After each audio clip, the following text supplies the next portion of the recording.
পাহাড় অতিষ্ঠ ধূপগুড়িবাসী। রাস্তাঘাটে এদিক ওদিক নোংরার স্তূপ, নদীতেও ছড়াচ্ছে বিষ। কারণ সেখানে নিয়ে গিয়ে ফেলা হচ্ছে শহরের সব আবর্জনা। একটা স্থায়ী ডাম্পিং গ্রাউন্ড পেতে ঘাম ছুটে গেল শহরবাসীর।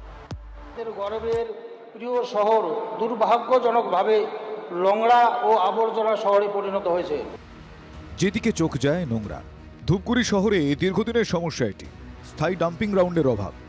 সরকার পরিবর্তনের পর বিধানসভায় প্রথমবার এই বিষয়টি তুলে ধরে সরব হয়েছেন বিজেপি বিধায়ক নরেশ রায়। কারণ ছবিটা ভয়াবহ। শহরের বিভিন্ন রাস্তার মোড়, পাড়া থেকে বাজার এলাকায় দিনের পর দিন আবর্জনার স্তূপ পড়ে রয়েছে, দুর্গন্ধে টেকা দেয়। এখন কুমলাই নদীকে তো আবর্জনার স্তূপে পরিণত করেছে। এর আগে যে রাজনৈতিক দলের নেতারা পৌর প্রশাসক মণ্ডলীতে ছিল, তারাও কোনো ব্যবস্থা গ্রহণ করেনি। জায়গায় জায়গায় আবর্জনার স্তূপে পরিণত হয়েছে। সেই আবর্জনার স্তূপগুলোতে ফেলার একটা জায়গা লাগবে। ডাম্পিং গ্রাউন্ড খুবই প্রয়োজন। তাহলে কি হবে, আমাদের লাইফ লাইন যে কুমলাই নদী সেটাও বাঁচবে এবং আমাদের পরিবেশ যে দূষিত হচ্ছে সেটাও, তার থেকেও আমরা মুক্তি পাবো।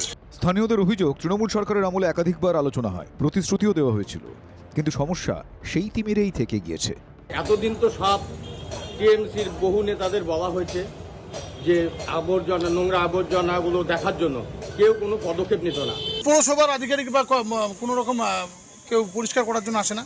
না, আসে না তো, পুরা নোংরা আর গন্ধ, ওদিকে যাওয়াই যায় না। নদী রক্ষা ও পদক্ষেপ না নিলে ধূপগুড়ি শহর অপূরণীয় পরিবেশ এবং ক্ষতির সম্মুখীন হতে হবে। সমস্যা অনেক এই শহরে। 16টি ওয়ার্ড নিয়ে গঠিত ধূপগুড়ি পুরসভা।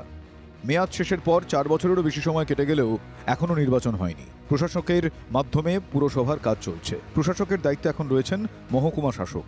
শহরবাসীর স্পষ্ট কথা, নাগরিক পরিষেবার দিকে এবার যেন নজর দেওয়া হয়।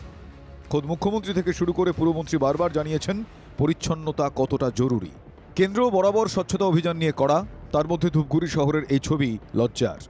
বিধায়ক ইতিমধ্যেই ময়দানে নেমে পড়েছেন যাতে পরিস্থিতি বদলে ফেলা যায়। সেটা কত দ্রুততার সঙ্গে হবে সেই অপেক্ষায় এলাকার মানুষ। ধূপগুড়ি থেকে রনি চৌধুরীর রিপোর্ট, TV9 বাংলা।